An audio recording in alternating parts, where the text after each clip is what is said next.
আসসালামু আলাইকুম। সুপ্রিয় দর্শক, ইসলামী চ্যানেলে আপনাদের সবাইকে স্বাগতম। আপনি কি জানেন কোনো লোককে ঝিনে ভূতে আসর করিলে কি করিতে হয়?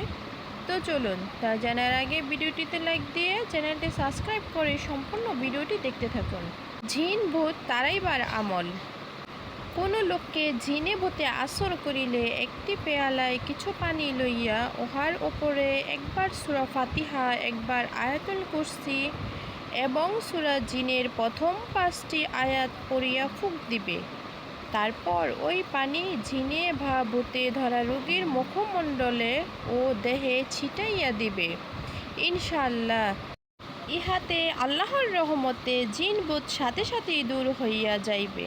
সুপ্রিয় দর্শক, ভিডিওটিতে শেয়ার দিয়ে অন্যকে জানার সুযোগ করে দিবেন, কারণ আপনার একটা শেয়ার বহু অগণিত দর্শক উপকৃত হবে।